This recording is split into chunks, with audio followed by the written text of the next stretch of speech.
and welcome to another episode of It's a History podcast. I am your host, Madison, and this week we are taking a look at the Hindenburg Disaster. In episode 100, we took a look at the history of Zeppelins themselves, which was made up of many different periods of trial and error to create an airship that was suitable for both passengers and war. Today, we are going to take a look at the Hindenburg prior to her final voyage and just what happened that night of disaster. Before we get started, I just want to express my thanks to all the listeners who have put up with the slightly chaotic release schedule these past few weeks. I don't think I have mentioned it on the podcast, but my husband and I have recently purchased a home, and moving has taken up the time that I usually dedicate to the podcast. I had planned for this episode to come out last week, but I just wasn't happy with the original script. I spent some more time with it, and now I'm super excited for you guys to hear this one. So with that, let's get right into it. When looking at the Hindenburg itself, the Hindenburg was the 118th airship to be built by the Zeppelin company. The airship had originally been engineered to be filled with helium. Being built for helium rather than for hydrogen was a major change in corporate policy at the Zeppelin company, as helium gas was much more expensive than hydrogen at 7 times the cost of helium. Not to mention that helium was far less efficient to use with less lift, meaning airships could carry less cargo and less passengers. Also, in Germany, where the Zeppelin company was based, there was pretty much no helium. The U.S. had the monopoly on helium, and under the U.S. Helium Control Act of 1927, helium was prohibited from being sold to foreign countries. So why would they change the Zeppelins to be helium instead of hydrogen? Well, helium is a non-flammable gas, where hydrogen is highly flammable. It should also be considered that just about 3 months prior to the conception of the Hindenburg, over near the coast of France, a British R-101 crash-landed and burned, killing 48 of the 55 passengers and crew. And this was a hydrogen airship. Hugo Echner, the Zeppelin company's president, was supposed to have applied for a waiver to the U.S. government for a helium export prohibition when, according to Echner, would have been approved and the Germans would have gotten the helium and the Hindenburg disaster never would have happened. But apparently, Echner never actually did any of this. From a German commercial aspect, the hydrogen Zeppelins were considered safe, with no passenger fatalities, at least when it came to German airships. But between 1908 and 1930, no fewer than 26 hydrogen airships had been destroyed by fire, and this is not including during wartime. These hydrogen airships resulted in 250 deaths. But again, these ships were not part of the German Zeppelin company, but were rather produced and operated through other nations such as England. So, due to this lack of asking for permission to use helium, the Hindenburg had to be refitted to be used with hydrogen. The time in which the Hindenburg was built also coincided with the early stages of Hitler's rise to power in Germany. The airship was actually named for the 1932 president-elect, Paul Hindenburg. Paul Hindenburg would actually appoint Hitler, whom he beat in the race by quite a large margin, to be Chancellor of Germany. Later in 1934, when Paul Hindenburg died, Hitler would assume the presidency. When it came to airships, Hitler himself was not a fan. Neither was Hermann Göring, the Reich airmaster. So while both men despised the ship and would elect never to fly one, they did recognize its size, emotional impact, and otherworldly aspect could function rather well as a propaganda machine. This led to the Hindenburg acquiring a reputation as a Nazi airship. On March 7, 1936, just 3 days after the Hindenburg's first ascent, Hitler had ordered the occupation of the Rhineland, and to further the propaganda in Germany, Joseph Goebbels wanted to show the world just how popular the invasion of the Rhineland was. So for this, they would use the Hindenburg for a national parade, which would take place on March 29th. This parade would be a 4-day flight for the airship. The day the flight took off, the captain of the airship got the airship in the air, where he was faced with gusty winds and the prospect of a downwind takeoff. So the idea was to have the stern ground crew release the lines of the ship first, which would allow the tail to rise up to clear the ground. And then the men at the nose of the ship would cast off their lines, where the ship would then be able to fly away safely.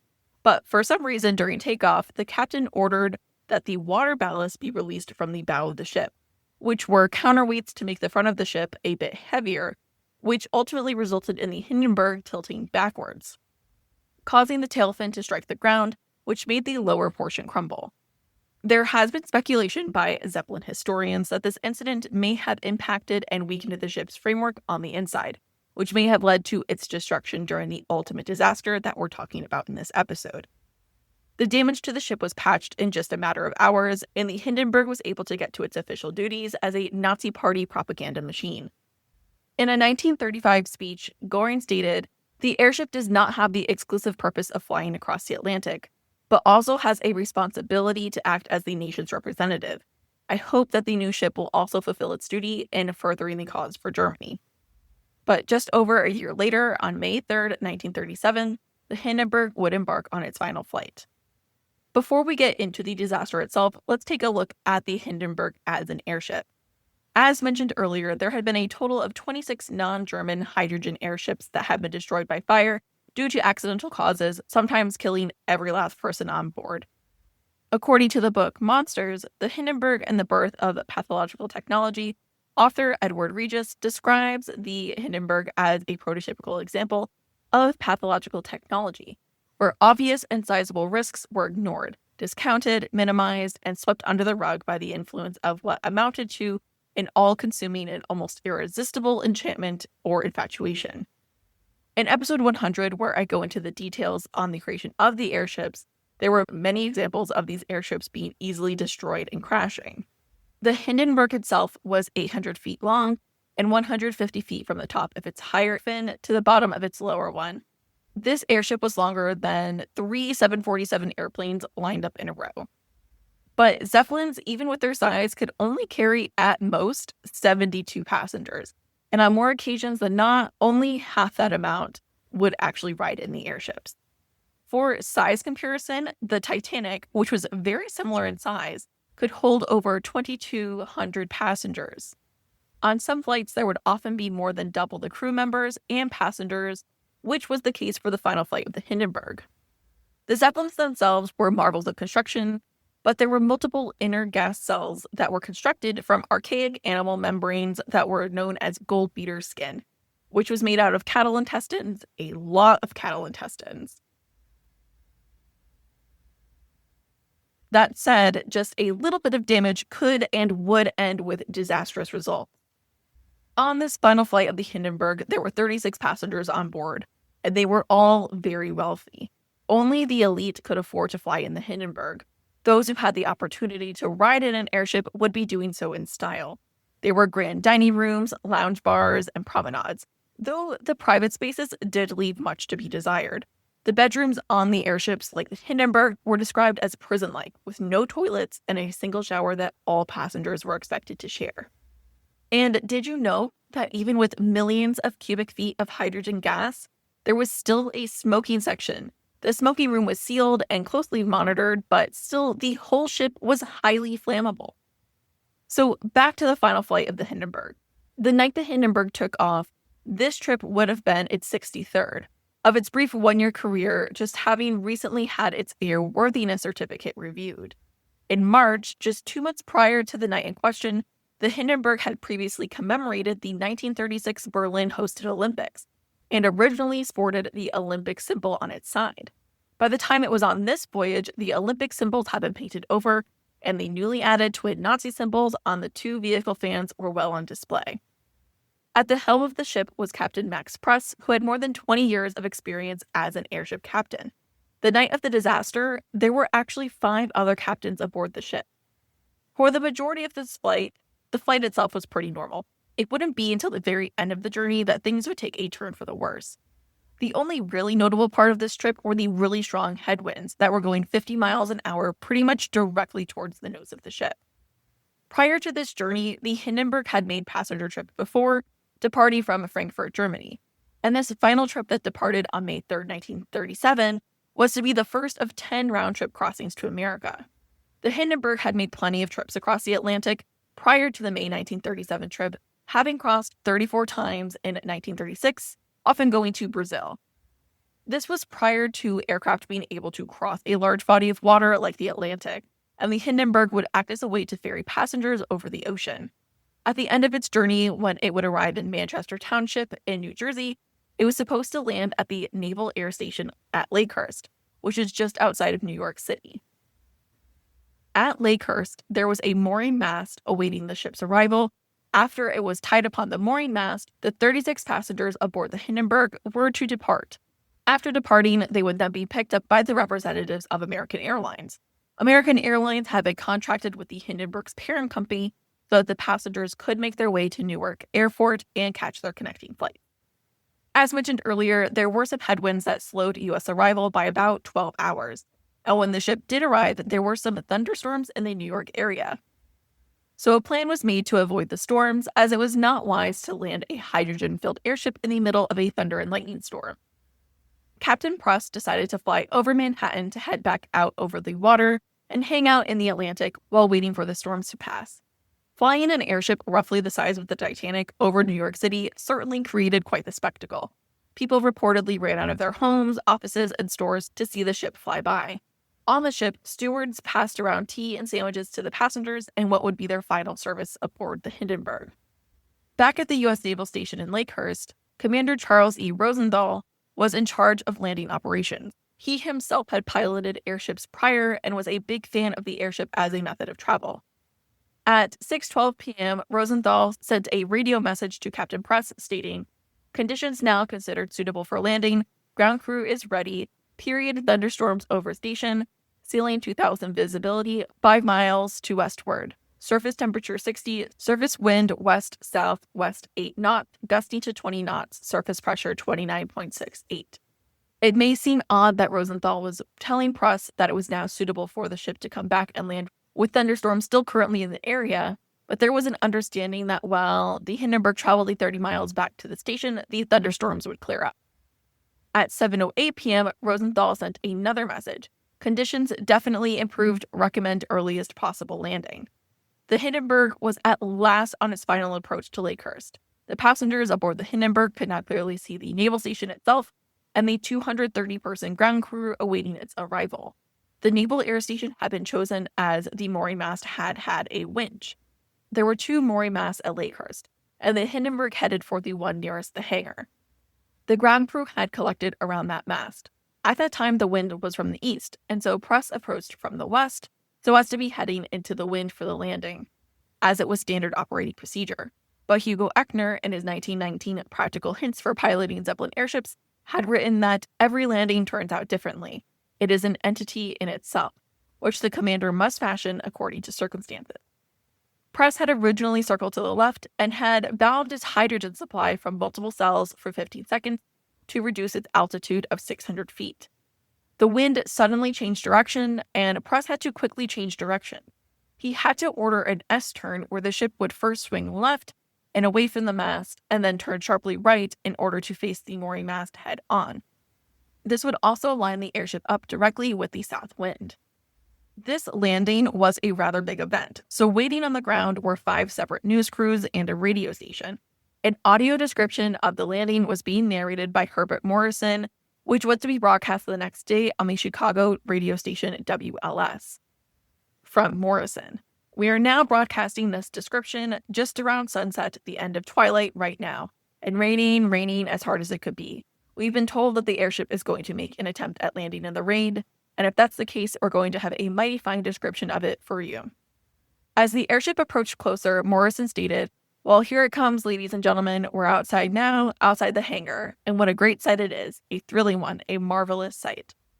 On the ship, Captain Press had put himself in charge of speed and heading, and had given his first officer, Captain Albert Samet, responsibility over altitude and trim. Samet would control this by alternating releasing hydrogen and water ballast. Just before Press had performed the S-turn, Samet had noticed that the tail end of the ship had seemed heavy.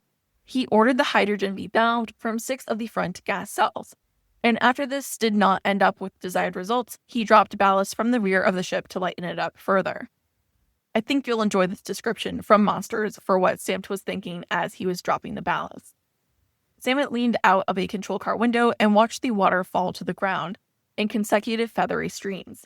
There had been thunderstorms in the vicinity, he knew, and he wondered briefly whether it was possible that the cascade of falling water might ground the ship electrically, causing a static spark or some sort of electrical disturbance. Then he dismissed the thought. In the video film of the disaster, you can see 3 successive water drops, but even with these drops, the ship was still too heavy. Samet, kind of at his last resort, sent 6 crew members to the front of the ship to help balance the weight. More from Morrison: The ship is no doubt bustling with activity. Orders are shouted to the crew, passengers lining the windows, looking down at the field ahead of them, getting a glimpse of the mooring mast. It's coming down out of the sky. It's pointed directly at us. It's practically standing still now, Morrison said. They've dropped ropes out of the nose of the ship, and they've been taken a hold of down on the field by a number of men. On the ground crew, a crew member noticed that the fabric high at the rear of the ship appeared to be fluttering as if gas was escaping. Very quickly after, a luminous electrical discharge was seen running down the spine of the ship. From Morrison, "It burst into flames," Herbert Morrison cried out. "It's fire, and it's crashing, terrible." "This is terrible," Herbert Morrison cried out. "This is one of the worst catastrophes in the world."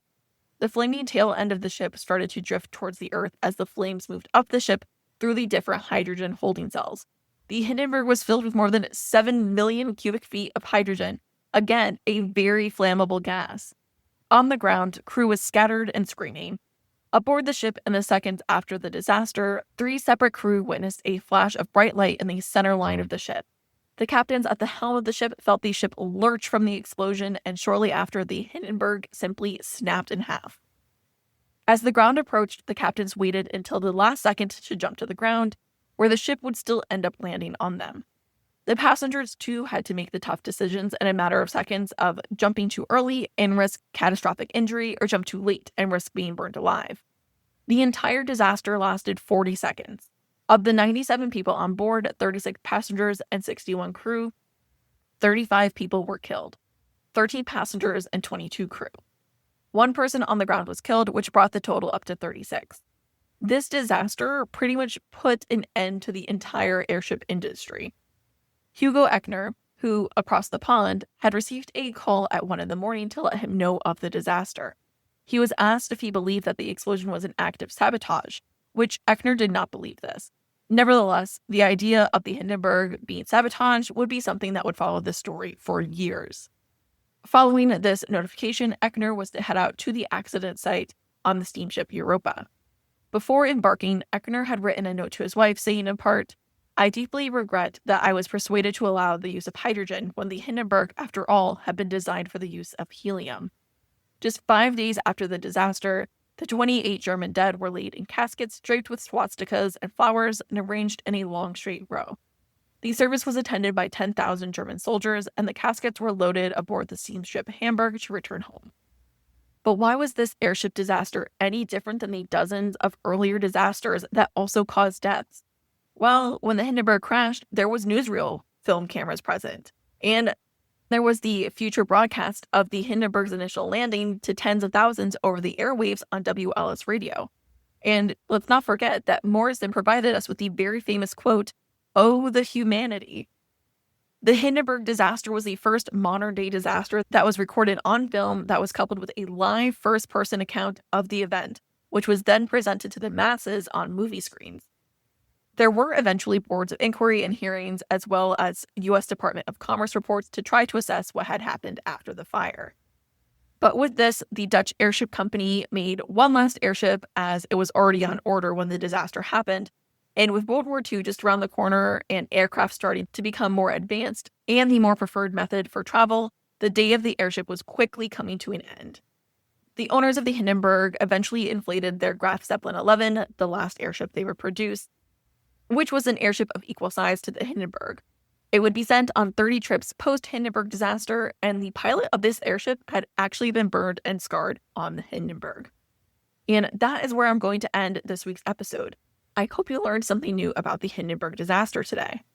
Sources for today's episode include Monsters, the Hindenburg Disaster, and the Birth of Pathological Technology by Edward Regis. Thank you for listening to this week's episode. If you liked what you heard, head over to Spotify or Apple Podcasts and leave a review. If you have any questions, comments, or topic ideas, you can email me at itsahistorypodcast@gmail.com. You can also find me over on Instagram and Threads at It's a History Podcast. Thank you again for listening to this week's episode, and I hope to have you in the next one.